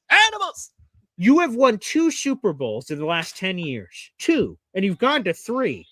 And you're booing your team. And those were, by the way, the 2017 championship, which I referenced, by the way, full circle, Frank Reich, championship OC for the Eagles team. Alex now asking a question. It all comes full circle. You had never won a championship in your history. You win one in 2017. I'll just tell you this from a Jets fan. And while we have a Super Bowl, it was way back when I was negative 30 years old, but we still have one. Like, that championship carried us for like 50 years of Jet fans going, at least we got that one. For Eagles fans, I thought there would have been a give or take period of at least a decade of like, you're feeling pretty good with 1 championship, let alone 2. And Eagles fans are constantly complaining. You guys are the worst fans in history. Oh, so ungrateful, so unsatisfied. It's disgusting. Unbelievable. Alex is an Eagles guy, right? I'm trying to remember. He is. He's a big Eagles guy. That's what I've been saying this whole time. Yeah, he's a big Eagles fan. I'm just saying I don't know if it's just Alex, but Eagles fans in general are incredibly ungrateful. Give me that. Go to 3 Super Bowls in a decade and win 2 of them? Oh, that sounds pretty nice to me. Unbelievable. He's coming right back at you. That was a great year, Paul. Yeah, I bet it was. Nick Foles has a statue outside of the airport or something down there for the Philly special. That was a very magical year for Eagles fans. Unbelievable. Alex, appreciate it, man. Appreciate the Eagles love there. Appreciate the thought. So log on to fire, so to speak. Yeah. But Boy Green, Kevin and, Patullo, his hell Jeff no. faithfuls, not buying it. Just not buying it at all. Come on, get the hell out of here. No, I don't know if New Yorkers would throw eggs at his house, but we can do some pretty diabolical things down in good old New York City as well, and we're not too happy with people either. So, yeah. Oh boy. Wow. Anyway, okay, let's flip the script for a moment here, Boy Green, and get to the other breaking story that we're now almost an hour into the show and haven't even talked about at length, and that is bad news for the Giants, good news for the Cleveland Browns, at least on paper. The Browns have hired their next head coach, and it is Todd Monken, the former offensive coordinator for Jim Harbaugh down in Baltimore. John Harbaugh, Lurch. John Harbaugh, I keep doing it. Sorry. Keep correcting Just say me. Harbaugh. I thought that's what you agreed on, No, Lurch. right. I'm just cover your bases. Anyway, so John Harbaugh was hoping that his old OC from down there would come and join him with the Giants, but that is not the case because obviously he's going to take a head coaching job, even if it was with the crazy Cleveland Browns and that whole crazy ownership. Nonetheless, head coach is head coach, and Monken's going to get his first swing at it. He's got a heck of a defense to work with. And obviously he is a very offensive-minded coach. So Todd Monken now out as a potential for the Giants offensive coordinator. So here we go, Boy Green. We're going to throw all our balls back up in the air and see who John Harbaugh can come up with. I wonder, there were some rumors. Ed Valentine talked to us a little bit about the possibility of Davis Webb making his way back to New York. I don't know if that's now on the table or was ever on the table for John Harbaugh. We'll have to see if that's the case or who else Harbaugh is considering for that position. Well, the problem is, and for the Giants, again, first world problem. You've had a lot of success. You in terms of you've landed John Harbaugh. That's the big fish. You got to feel great about that. But if we're now taking a step back from that, because again, I'm not trying to slam the Giants. Harbaugh, that's great. The Giant fans should be elated. But now, because the Giants, as all these quotes say, right? NFL insider Jordan Schultz, John Harbaugh was quote unquote all in on Todd Monken. NFL Network insider Ian Rappaport said the Giants now lose their quote unquote top choice for OC. That's an important role. Jackson Dart, franchise quarterback, all these things. Very important Harbaugh role. is a CEO guy. He comes from a special teams coordinator background. He is a leader of men, all these different things. But he's not an offensive guy, not a defensive guy. So the support staff around Harbaugh is critically important, specifically with Jackson Dart in terms of having an offensive guy. So they need to quickly pivot. Now, the good news is Harbaugh is widely respected. He knows a million people, and apparently he loved Todd Monken so much he refused to fire him in Baltimore, which is part of the reason he ended up on the streets. And this defending of Monken, interestingly, he ends up being the Browns head coach, as we just talked about a second ago. Good for him. He's never been a head coach before, so I'm super happy for Todd. Man, Harbaugh's got to find the right guy. I think it's an attractive job. So, okay, let's play the game here, right? Mm-hmm. Jets, no short-term answer at quarterback, no long-term answer at quarterback, and no immediate path to get said quarterback. Giants, they have Jackson Dart, who's intriguing. Now, I don't know if we could call him a bona fide unquestioned franchise quarterback, and I'm not trying to be a hater. I don't know. He showed a lot of signs, and if I'm a Giants fan, I'm feeling good, but I don't know, hey, move over Josh Allen, Jackson Dart's in town. I get it. But it's an attractive job. So that's a good thing that the Giants have cooking for him is that, it should be an easy job to sell, but already a lot of prominent names have already been hired. Well, that's the problem, right? Is the pool gets a lot, there's less names in the pool. And so now which direction you're going to go, how you're going to go. Now, am I right about this, BG, that we're just down now to one head coaching opening with the Raiders? Is that the only opening now that the Browns have Cardinals, right? Oh, Cardinals, right. We still have the Cardinals. Yeah, so I think there's a few more. Let me pull them all Is up. it just Raiders and Cardinals now? It feels like let me filling see. all these up. The Titans got filled up this week, right? Yeah, I'm pulling up Mike Browns are now filled Garafolo up. on his pinned account. He has all the remaining openings. So I'm going to fly over there real quick just to make sure. It might just be Raiders and Cardinals now. That's all that's left. Yeah, I don't want to speak out of turn yet, so I just want to make sure that we have them all here. Yes, those are the last two remaining. It's Raiders and Cardinals. So here are all the hirings that happened. Shout out to NFL Network insider Mike Garafolo for this. Giants got John Harbaugh. Falcons got Kevin Stefanski. Dolphins got Jeff Hafley. Titans got Robert Saleh. Ravens got Jesse Minter. Steelers got Mike McCarthy. Bills got Joe Brady. Browns got Todd Monken. We wait on the Raiders and Cardinals. And the current betting favorites for both those jobs are former Jets offensive coordinator Mike LaFleur, who's the younger brother of Matt LaFleur in Arizona land. That's unofficial. And then Kubiak. For the Raiders, Clint Kubiak. Yeah. But he is on the Seahawks, so you're at least 2 weeks away from that happening because he's in the Super Bowl. So if you're the Raiders, you just got to wait and be patient, and maybe they're willing to do that. And by the way, I like this rule. I mean, I understand that, you could theoretically say Kubiak's missing an opportunity to move his way up the food chain. But we just saw in this past year in college football how messy things can get when you allow these coaches to jump ship and you're literally in the most important part of your season, theoretically, the playoffs. Okay. And we had that whole incident, with Lane Kiffin, jumping ship, and he's over here at LSU and they're throwing him out the door, and, he's working for the enemy, and now you got half the staff is here, half the staff is there. Just crazy, crazy situation. You can't have that in your season. And there used to be an opportunity, I think, here in the 2 weeks leading up to talk to a coordinator on one of the Super Bowl teams. Now I believe that door has been shut, and now you cannot talk until after they're done. And I think that's the right thing to do, by the way. Clint Kubiak has an important job to do here. He's got to get that offense ready for this thing. He can't have his mind on other things. He's got to think about that after he's done with hhis Super Bowl. I mean, this is the Super Bowl. It's supposed to be the penultimate event of your season. And you're going to, have coaching, juggling things going on in the prep leading up to the Super Bowl. To me, this is a great rule change for the NFL to not allow interference with that coaching staff until it's done. And if you want him, you wait. And I understand that hurts Kubiak, and you could make that side of the argument that, he could lose out on a job. But maybe this is going to be the perfect example of you don't if you're really good and if a team really wants you, because they're going to be willing to wait for you if you're the right guy. And it feels like the Raiders are waiting for Kubiak. We'll see if that indeed does happen. When they interview him, are they thrilled with him? Is he going to be the next guy or not? You asked me on the Giants real quick. I know the pool is getting shallower, right? There aren't as many names out there.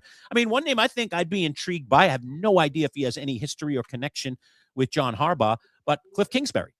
Sure. Yeah, definitely. Away from the rival Redskins, or Commanders, I should say. Yeah. The rival Commanders. And he's sitting out there, and he's a guy that I would trust with my offense. I mean, I don't know. If they think he didn't do a great job down there in D.C., I mean, the guy's quarterback was out the whole darn year. The year before, he was phenomenal with the offense, right? He marched them all the way in deep into the playoffs, for crying out loud. So Cliff Kingsbury would be a name, if John Harbaugh has a relationship there, that would make a lot of sense. I'm not interested in Matt Nagy, our good buddy Jamie, the FedEx guy, threw that out. Yes, Matt Nagy of the Chiefs. Nagy. No, thank you. No, thank you. I don't know. I know that Andy Reid, went on the record this week. I read it in an article that, that Nagy should get another chance. He should get another chance somewhere. And also, just to add this in, that Nagy, before the year started with the Chiefs, went to Andy Reid and said, hey, my contract expires after this year. I want to leave, with all due respect, because I want to run my own show, is how Andy Reid described it. And Andy respected that. He calls the plays here. Nagy should get his chance to call it somewhere else. So apparently this is not a surprise. They knew that Nagy was going to either be a head coach somewhere and then he could call his own plays, or be an offensive coordinator somewhere where he could call his own plays. So apparently none of that part is a surprise. Yeah. By the way, our Alon getting a lot of airtime in recent days. I know he's been popping into your show quite a bit this week.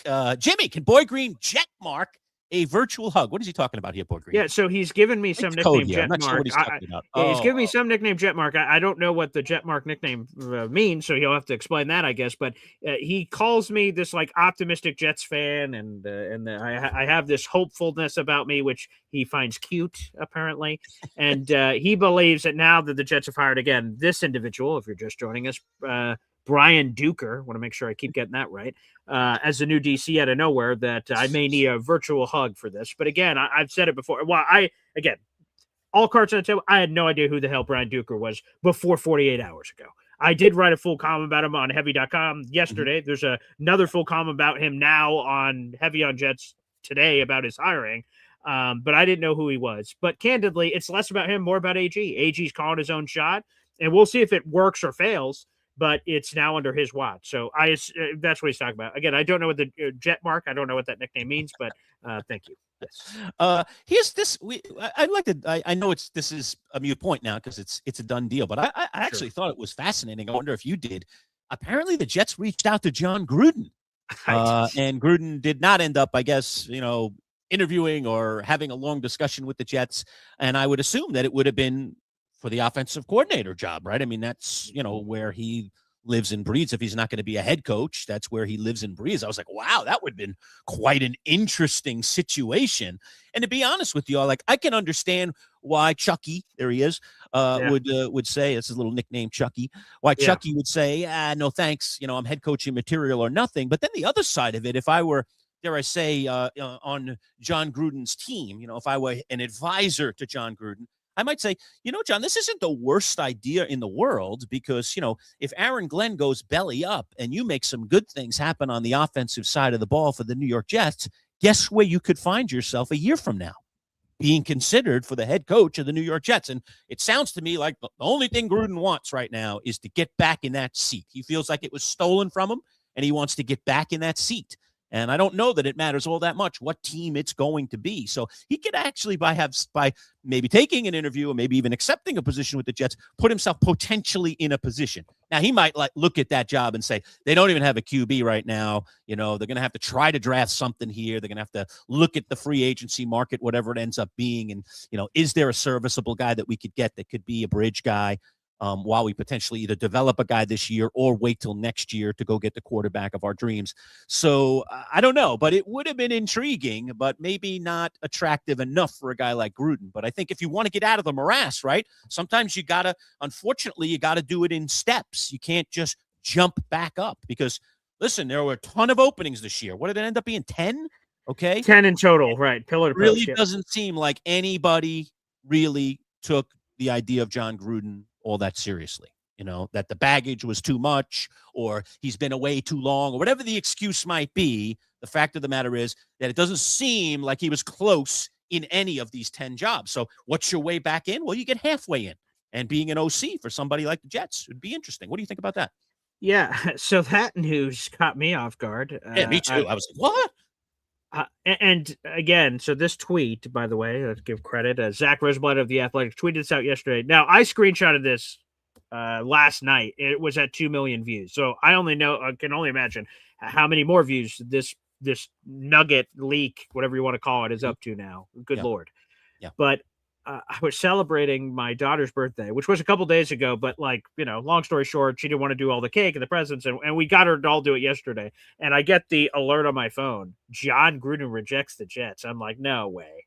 And then I had to keep clicking the tweet because nowadays, Lurch, in 2026, and you're social media savvy, a blue check mark in yesteryear used to mean, oh, that's an official reporter. You could just, as soon as you see the blue check mark, you can believe that. Now, anyone can buy a blue check mark. So you always have to double check your sources.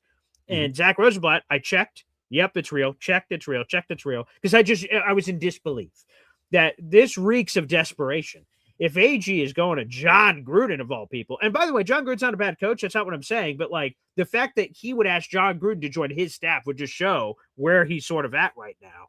And that's crazy. But I think I go to your point of what you just said. So John Gruden, for those who don't know, has not been in the league for 5 years as a coach. And 5 years ago, he had to resign after a lot of controversy. Google it, kids, if you haven't seen or heard of it. Okay. So 5 years ago, he had to resign in the middle of a season. And they sued the NFL and all kinds of crazy stuff. Now, over the last couple of years, he's served as a consultant with the Saints, but that wasn't, from what I understand, that wasn't a serious role. It was sort of like an advisor. They paid him a salary. He got to wear the Saints gear, and it was very, hands off of what he had to do. I agree with you. So I agree with you on 2 points. First off, Gruden, I assume the only way he wants to come back is if he's a head coach. But the problem is that, we sometimes see this for fighters in MMA. After a long layoff, they do a warm-up fight before they do a title fight. You come in and smack a guy around here we go. There, all of a sudden, now I got all my sea legs under me. Now I get the title fight after. Some people, after a long layoff, immediately get the title fight, immediately come back. I'm a big name. I don't have to fight. I don't have to go through the lackey work. I'm freaking John Gruden in this case. But the fact of the matter is, John Gruden has not been interviewing for head coaching jobs. So to me, if I'm John Gruden, I really want to get back.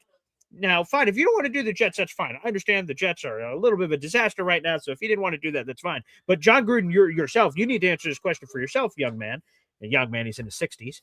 That if he ever wants to be head coach again, he might need that warm-up fight. Right. And that warm-up fight is coming in as an OC somewhere, or quarterback Right. coach, whatever. Get your Doing a feet good wet, job. and, Right. and you're back in the game. And then all of a sudden, let's say you do a great job with whoever that quarterback is or that offense is, then you're immediately a head coach again. So I think that's the path. If he ever wants to do it again, that's a path. If he's going to be stubborn and say, I'm only ever come back if I'm getting a head coaching job, He might never every get that. year that we get away from 2021, which is Less the last chance. time he was head coach, Less those chance. chances continue to shrink. Absolutely. So, No doubt. yeah, I think that's tough for him. But again, this John Gruden, man, they are looking at some crazy names right now. Crazy. Okay, well, it does intriguing. That was, I mean, I was like, wow, that would be, dare I say, I was kind of like, that would be a get. That would be really Yeah, I fascinating, suppose. you know? Sure, yeah. Whether it all works, who knows? I mean, you're talking about some big egos here, getting together. But again, Oh, yeah. the theory that Gruden needs a stepping stone, as we were just discussing, I think there's a lot of merit to that. I think there's seriously a lot of merit to that. And I know he doesn't want to, dare I say, grovel at the feet of the NFL. He wants to do it in his own bold way. But I think you could be left, as I say, left at the altar, never for anybody to come join you. So, so why not take what's out there, get yourself back in the game, show everybody that you are everything that you believe you are, and then bingo, now you end up with an opportunity, because who isn't going to seriously look at somebody who has a ring? He's got a ring. He has something that a lot of other people don't have. He has a ring, and a ring means something to a lot of GMs and a lot of ownership groups out there. It means something, whether, doesn't matter the circumstances. It means something, especially as a head coach, and he has that ring on his finger. So, oh boy. Yeah. So again, insane story. But again, I love Chucky. Man, I'm such a passionate football fan. I loved his QB grinder segments ahead of the draft, and now he gets to do it in a new way with Barstool Sports, where he's currently working. I'm not, to be perfectly transparent, I'm not a massive fan of Barstool Sports, but hey, different strokes, different folks.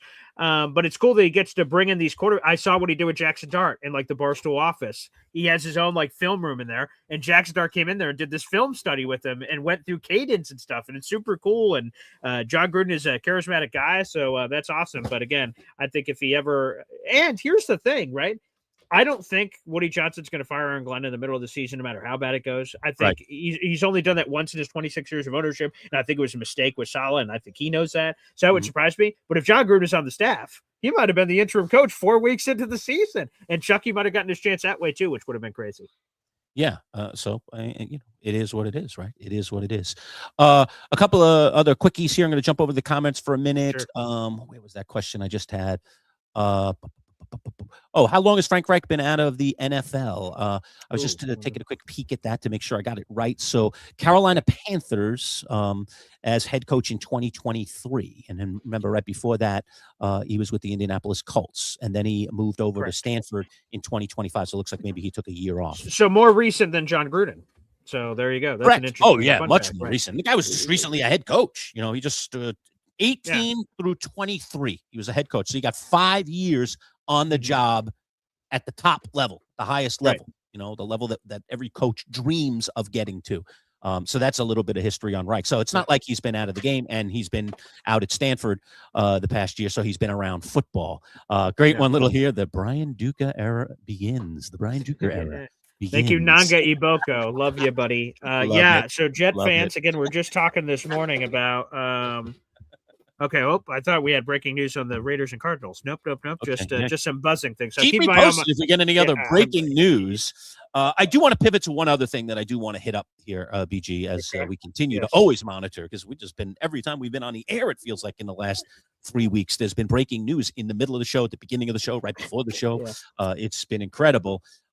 We did do an interview yesterday with Sal Capaccio, the sideline reporter for the Buffalo Bills, and we need to at least discuss the fact that the Bills have a head coach. They have put a guy in place. His name is Joe Brady.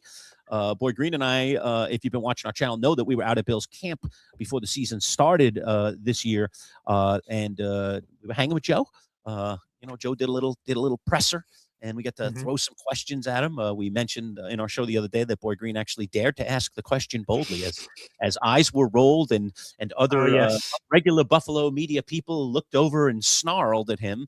Hey, Joe, what are you missing from your resume to ultimately become a head coach in the NFL? Now, Brady.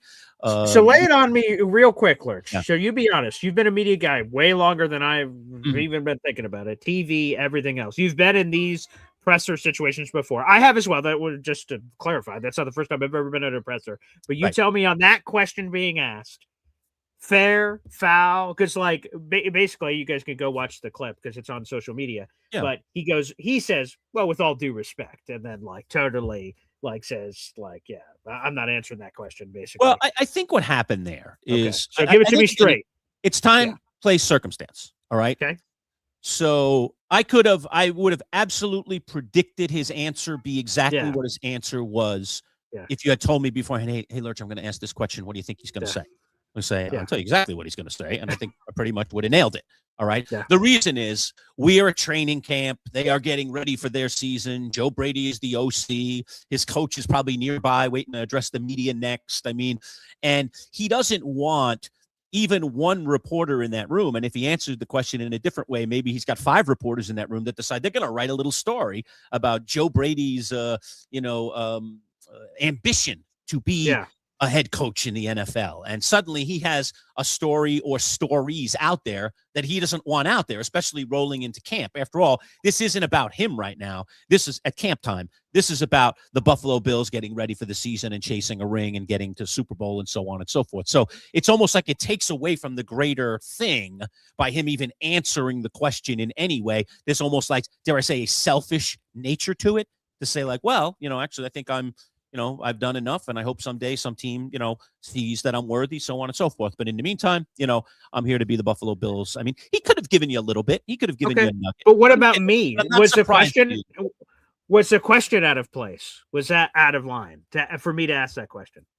Well, the interesting thing too is I was there, Yeah. so not only right, you were on the other side, right? even the way that you phrased the question was, "Hey, Joe, I'm going to go a little outside the box here." Yeah, that's how I ask tried this to question. set it So, up, right? dare I say, you did kind of set it up with, I'm not going to ask you about the second string, and I'm not going to ask you about the battle at safety. All right, that we're about to see in camp. I'm not going to ask you about, Yeah.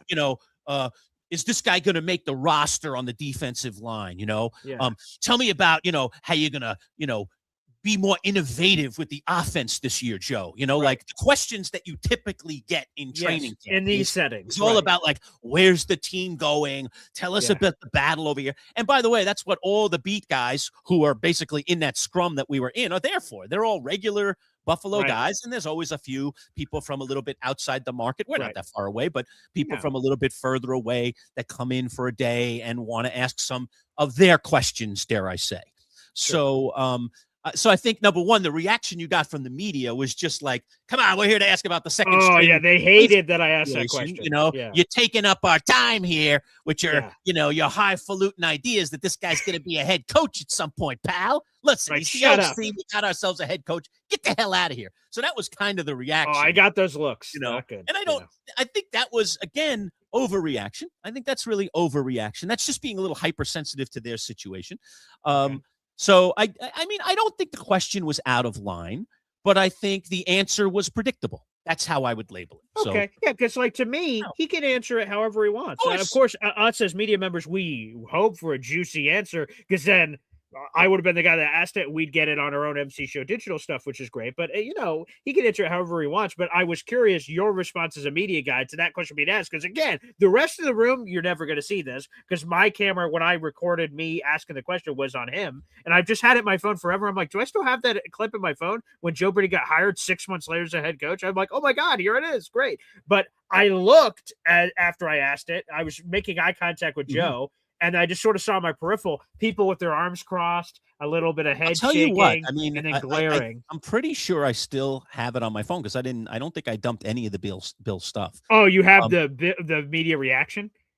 I shot it as you know, you were standing all the way on the far side, okay, or the right side to the left of Joe Brady, Right, and to I the was left of all the Joe way Brady, around right. on the other side. So we were in opposite places. We were not standing next to each other during that little, presser moment there. Oh, that they so had. you can confirm whether the eye So, rolls and and I anger shot and it, all that? and I'm pretty sure when you asked the question, because I heard your voice, I was just shooting Brady as, Yeah, any B-roll, photographer right, would right. do. Sure. I can get some good bites here. Maybe there's something we can use in a piece Yeah. that we're going to put together for some content. So I'm getting his answers. I'm Yeah. not wheeling over to the question people and then wheeling back to him because I'm Right. operating with a phone, not a tripod and a professional camera. So I want to Sure. make sure I have a nice steady picture and I get a good thing for people that are going to watch this.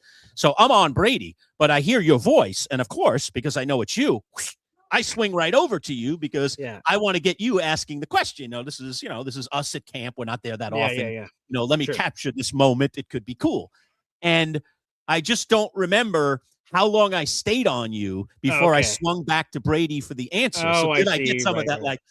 like, Because come I on, felt man, it. I felt what are you it. It doing here? I felt like Yada, me, yada. like my I was wearing a polo. I felt my collar, and I'm like, ooh, okay. I felt my collar getting hot of people staring at me. I'm like, again, to me, I don't care unless if you would have told me after, because I respect your opinion. If you would have told me after, Paul, hey man, I'm just here to shoot you straight. That was an unprofessional question, blah blah blah. If you would have told me that after, I would have taken that with great, like, I would have said, screw you, let you know. I would have, whatever you told me, I would have taken like, okay, I totally understand. But the rest of the room give me looks. I'm like, whatever, man. As long as I thought I was shooting straight and it was an honest whatever question, he can answer however he wants.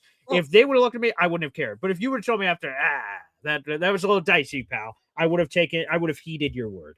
Well, the After best part of this whole thing, though, is that you really get the last laugh because everybody was scoffing at the idea. And less than 6 months later, this guy Boom. is the head coach. He's not just a head coach Of this he's the team. head coach of the team that we were covering that day. So, you definitely end up with bragging rights, last laugh. Look at you, idiot. You laughed at me when I asked that question. You scowled because I didn't ask about the safety battle. Who cares about that today, buddy? Who cares right now? They're caring about that question I asked. Do you have the ambition to be the next head coach of a football team in the NFL? Maybe even the Bills, dare I say? Of course, you're not going to ask that question, but right. you get my point, right? So you can, go ahead. That is funny how that turned out. Thump the chest, buddy. Thump the chest all you want. I mean, as it turns out, it was a very legitimate question. So, last laugh. And like I said, no, I do not think it was an out of line question. I do not think, but it was an unconventional question, an outside the box question. But again, for anybody that was at that presser when I was there, the way you asked it, you even kind of addressed that. You said, I know it's a little bit outside the box here, coach, but I want to ask you, your resume, your coaching resume, you're here with the Buffalo Bills now as the offensive coordinator. Do you feel like to be a head coach at this level that, is there anything else you need on your resume? That was essentially paraphrasing. To be honest, I didn't think I was going to get the Todd answer. I knew that was possible. Anytime you ask anyone anything, it's possible they just completely dive out of the way. But I thought he could have said, basically, turn it into a positive thing for Buffalo. Yeah, I need to do a much better job. If I'm doing my job here, I'm of course going to get more head coaching opportunities out there. So that means I got to keep killing it here like I plan on doing or something. Yeah. I thought that's where he was going to generically go. I didn't think he was going to be like, you know what? I haven't done enough. I just thought it was going to be more building up, but no, he just completely dodged it. I was like, well, we actually addressed this in our interview yesterday with Sal Capaccio, and I urge any of you who are watching now to go back and watch that video, especially if you love Buffalo Bills football, because we broke down, everything with Sal, Brady being named, was he surprised, and everything, and we brought up Boy Green's question and how the media kind of scowled at him when it went on, and and got kind of Sal's reaction because Sal was there. I don't remember if he was also in that room. But he was there. He saw the reaction. Yeah. He knows. And kind of Sal was just exactly like I just was. Well, looks like someone got the last laugh here, Boy Green, and I think it's you. So go back and listen to what Sal says about it. I thought it was fascinating what he had to say about that whole thing. So, again, you do end up here with the last laugh because that was, as it turns out, a very legitimate question. I guess he didn't need anything else on his resume to be named. I guess not, because he got the head coaching job. So of that very team that we were talking about, which we wouldn't have dreamed, I don't think. You know, I had no idea. Definitely not Buffalo. uh, Sean McDermott has been great. Yeah, that this guy's definitely not. pushing McDermott out the door, and he's going Yeah, to be the no. next coach in Buffalo. Like the thought is Brady's been a lot of places, and maybe somebody's going to give him a shot. Right. You know? Yeah, that's what I thought. Hey, Sure. he's Yeah. pushing the vet out and then making him the head guy. You know, and Sal said something else. I don't want to spoil it for everybody who wants to go watch the interview. But the other thing he said was to address your part of why he didn't answer it, or why he really dodged the question, or why he just said, yeah, I'm not interested in that question, was simply because, again, Sal explained to us, because we asked him yesterday about what kind of person is Joe Brady? What's he like? Because people, okay, we know what he's done, but he's not been in the spotlight. Now he's going to be in the spotlight. He's going to be the one heading up these press conferences and answering all the tough questions. What's he going to be like? And Sal said, to date, he's a very reserved, says very little, very, very insulated, protected kind of guy when it comes to what it is that he'll share with the media. So again, looking at his personality at that point in time, as Sal described it, he's not a guy that's going to give you the answer you want, Boy Green. He's not going to chest thump. He's not going to say, you know, I already feel I'm ready, or I need this one more thing, or whatever. He's just going to say, yeah, we're in camp here, so, I'm focused on being the OC, and let's leave it at that. Like, move on. Don't want to answer that. Don't want to deal with it. I don't want anybody writing a story about it. Write a story about the backup safety. Don't write a story about me today, which is what camp is. I get it, but and coaches, they don't want to make the story about them. Not out of line. Okay, good. All right. Well, like I said, that's what I wanted to know. Again, I think life is all about learning, and I certainly have made mistakes. Yeah, yes. I'll tell you. Again, Lurch, here's a good story. I'd love your take on this with the Hall of Fame, right? So I covered the Hall of Fame a couple of years ago. Jets and Browns were playing. Revis got inducted. Klecko got inducted. And it's great. I get to go to the Hall of Fame for the first time in my life, and I go as a credentialed media member. I was up in the press box covering the Hall of Fame game and then the Hall of Fame ceremonies and all that. And after the Hall of Fame game, Robert Saleh meets with the media. I'm media. I got a credential pass. So we're meeting with the media. I get to ask him a few questions. That's cool. So what I notice is, as I'm waiting for Robert Saleh, behind me, there's a big guy that's like hanging over my shoulder. And I'm like, what the hell is that? I turn around. I'm like, holy crap, it's Myles Garrett, Cleveland Brown superstar. He's waiting to talk to Robert Saleh after the presser. He's like waiting over my shoulder. Like we're inches from each other. I'm like, holy crap, this Myles Garrett guy is a huge guy. And anywho, so Robert Saleh ends his press conference and walks over to Garrett. Now it's me, Garrett, and Saleh. Now Saleh's not talking to me. He's talking to Garrett. And I'm like inches away. I just happen to be standing there. The rest of the beat and everybody sort of dissipates and just walks off. It's just me. And I hear Saleh just sort of come up to Myles Garrett and they're just talking. And then Saleh goes, I'd love to see you in the green and white, man. Like the Jets is what he's saying. Yeah. And I hear that. I'm like, ho. Maybe. But as an idiot, I tweet this out, go, oh, do you hear what Saleh just said? And I immediately got thousands of responses. You're an idiot. You don't share that out. That's away from the podium and all this stuff. You're a moron. And then I immediately deleted it. I didn't think about it. And I'm like, I just sat on it. It weighed heavy on me. I felt terrible because I've never done this before. And it felt awful. And I felt like a jerk. And I'm like, man, maybe I shouldn't have done that. So, Lurch, is that a clear situation that when stuff's away from the podium, it's just private conversations, even if you overhear it, that's just stuff that you never report. That's just, and again, I wasn't reporting it like, so that means Jets are trading for Garrett. I just said, oh, that's kind of a cute comment. Like, oh, that was sort of interesting. But like, that's kind of stuff that's unwritten rules of doing this job that you just never share any of that kind of stuff. Okay. Double-edged sword answer to this. Okay, good. All right. I want to learn here. Yeah. Okay. There is, dare I say, in the professional media world, and I'll call it an unwritten rule because I don't think it's written, an unwritten rule that conversations of that nature are best left private because they weren't intended for you. They were intended for that individual. You just happen to be given the privilege of being in that space because we are privileged. I will always say that. No doubt. When I go into Bill's camp, like we did this past year, when I'm credentialed for a Giants game or a Jets game or all the many, many sporting events over the years that I've been credentialed to, my job always is, dress nice, be professional, follow the ethical standards that all of us journalists should follow. And so I think it's kind of an unwritten rule that you don't, just because you happen to be given the privilege of being in a space, because it's a privilege, of course, that you report everything that you hear, see, like everything, right? Like He answered his questions. Now he's talking to someone privately. You just have to be close enough to hear it. Yeah. So the unwritten rule is that would in some way be considered a bit unprofessional and maybe a bit out of line. And frankly, it could result in you not being credentialed in the future. Yeah, right. This guy that's just always, trying to find the thing that's the private conversation and bringing it into the mainstream and telling the world about it when it's not what the intention was.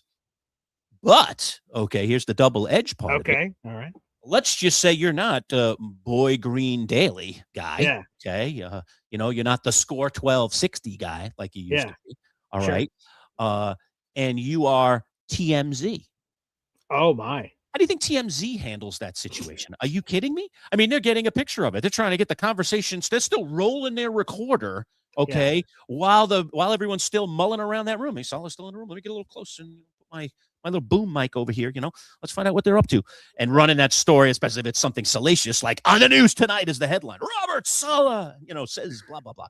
So it depends on who you are, is the double-edged sword of it. I mean, do you want to be regarded a certain way and looked at a certain way, or do you not care? Like TMZ, is a very good example. I mean, they just, when that Tiger Woods story broke, I mean, they were just running every salacious detail possible, So, a lot of times it's who you are. A lot of times if you work for the kind of organization, or perhaps you're even representing yourself and you want to represent yourself in a certain way, then you're not going to report that thing. And then the final thing on this, just to finish this, put a nice neat bow on it. By the way, here it is. Here's the picture, right? So you see Saleh to the right. Myles Garrett is right over Saleh's shoulder. I'm right here. But before I came into this, I was standing right next to Garrett, unbeknownst to me at 1st. I'm just sitting there waiting for Saleh, and it's Garrett. You can see in the top right. There's me with the phone, and I'm getting in for the Saleh part of the presser, and then I step back after, and that's when Saleh walks over. So, yes, this is the photo evidence of it. Here's the last tentacle of this. Okay. Robert Saleh, all right, needs to be aware that he is still in a room with reporters when he's talking to Myles Garrett. Because the fact of the matter is, unwritten rule or not, when you say things in a room with reporters, that is essentially up for grabs. So you risk that someone says, I don't care. That was good enough for me to run a story on. And if no one else heard it, I got an exclusive. I'm running with that baby. And is Saleh going to say he didn't say it? We know he said it. You might even have him on tape. So you got it. It's a true story. So I always say, when people used to come back at me when I ran stories that were negative, and I have run many of them over the years on television, radio. All right. They didn't like what I had to say. I would say, just tell me what part of it's not true. And then if I agree with you that I reported something here that wasn't true, I will apologize, so on and so forth. I will retract essentially what I said. And in every case, Boy Green, nobody ever said this wasn't true. Because even if they did, the few times that they did, I'd be like, well, actually, I have it right here. You want to listen to it? That's exactly what you said. That's why I said it that way, because that's exactly what you said. I don't want to misrepresent you. I want to represent you accurately. All right. That's the job of a reporter. That's the way I see it. Not every reporter out there sees it that way, but that's the way I see it. Okay. I have journalistic standards and ethics. That's the way I was brought up. I'm going to report the truth, the whole truth, and nothing but the truth. So help me God. And that's what I'm there to do. But Saleh has to know better that he's in a room still where there are still reporters. Even if the press conference is breaking up, they're still there. And if he elects to talk to Myles Garrett in the open in that room where others can hear, others can keep rolling on it, you risk that those people are going to run with something. So it's written rule versus unwritten rule, and then the same standard for Saleh either way. So if he's smart and he's going to say something like that could turn into a story, the best thing is, hey, Myles, come on over here. Let me talk to you for a minute. You take him down the hallway where nobody is, and then you say what you want to say. So, that's but again, game. So to me, both the source and the reporter here, both. Yeah, definitely. So again, it is something that weighed on me that the rest of the trip, which I felt awful about, because again, I never would want to be in that kind of position that I break the rules of that way, because they're very important to me, journalistic integrity and all of that other action. By the way, the New York Jets, for those who are waiting for it, it is now official. He has been officially introduced, Brian Duker, as the new defensive coordinator. So that's Gruden. Excuse me. Yeah, there you go. Yeah, there he is. So it is official. There's your DC, everybody. There he is. Yeah, let me see. Well, here's the one thing before we wrap up. And again, we're going to have a Jets interview up on the channel, folks, with Nick Faria. We're going to react to this Brian Duker news. Yes, sir. Let me see Wow, if they wow. had it in here. Okay, let me see. Okay, here's a quote from Aaron Glenn. Quote, during our time in Detroit, Brian consistently demonstrated a high football acumen and an aggressive approach to defense. I'm confident his energy and knowledge of the game will help elevate our players and push this team forward, end quote. I was trying to see if they announced whether or not who would be calling plays, but it doesn't look like they did in the press release. That's the information I was hoping for, but we do not have that. So we'll have to wait to see more information about that. But again, I will expect that. Here's a response to what we were just talking about a minute ago. Don't you know that no question is a dumb question? That's why it's called a question. Laugh out loud. And guess who that is? That's our pal Nicky Lamangino. Oh, there you go. That's awesome. Here on our open. That is singing those vocals about Manchild wants to talk to you. And Boy Green is on the scene. That is one Nicholas Lamangino. And there he is chiming in. Thank you, Nick, for watching and being part of the family as always. But yes, there you go. Nice. That's good. But again, I want to learn from it. And my next media opportunity, I hope I represent better. So, no, again, all valuable learning lessons for the future. All right. Before we go, congrats again to #1 Austrian Jets fan, MFC, Old Yank, Big Al, and Hep, gifted by MFC. Hear all this fantastic. Show it, Lurch. Yes. There you are. Join the 12th MC, our new subscription service. It's right on our page at MC Show Digital. Make sure you're on our page and not on Boy Green's page if you want to join our club. It's called the 12th Manchild, 12th MC, and we're getting all kinds of merch starting to come in, and this is our first piece of merch, these pint glasses. They'll be available in the somewhat near future for sale for anyone that wants to buy one. But for those 5 freebies for joining our club and being the first 5 members of the club, and I know there was some gifted memberships from Austrian there as well, so looks like we might be up to like 10-ish members here already in our very, very early going. So there I want to just highlight them. So again, the 5 members from Austrian Jet Fan, thank you very much. Again, to the new MC Show Digital channel. MSC gifted a membership, MC Show Digital channel, which is great. Big Al entered MC Show Digital himself as the 12th Manchild. Appreciate that, Big Al. MFC entered himself as a 12th Manchild, and then Old Yank gifted a 12th Manchild membership. Again, folks, this was a pleasant surprise because we were going to announce it, and then we weren't going to announce it, and then a flood of memberships came in, and we had no other choice but to announce it, so there will be a lot more details to come. That's not initially how we had it planned, but nonetheless, I love the support of all the great people in our audience that jumped on the train, so folks will have a lot more info to come on that, and then also, Old Yank, appreciate the Boy Green membership that was gifted on my channel. Thank you very much. My plan will be this, hopefully, if everything works out. By next Monday, we should be able to totally lay it out and let everybody know what the levels are, what's going on, what we're doing. Yes. And hopefully I'll have the behind the scenes stuff square. We'll see. I don't know. I know what I'm dealing with here, man. I'm dealing with things out of my control, powers outside of my control. But obviously it's we set it up the other day, so I wasn't sure if it was going to be available to click on, and sure enough, our members found it. our viewers found it and became members. So good for you that you're savvy enough and you say, hey, they have membership now. Let me jump in and join. That you did that. But we will get out all the deets, and we'll make sure that everything is set up correctly in terms of the paywall and everything, which is just all this stuff behind the scenes that you don't need to know about or need to be worried about. That is just for us to work out and get that squared away from you. But welcome aboard, all of you, and thanks to your generosity, all 5 of you folks who were so super generous and are now literally our first. You're on the ground floor of the 12th Manchild. So welcome aboard, my friends. Welcome aboard. Yes, we officially have 5, 6, 7, 8, 9 members to our initial club. So that's very humbling.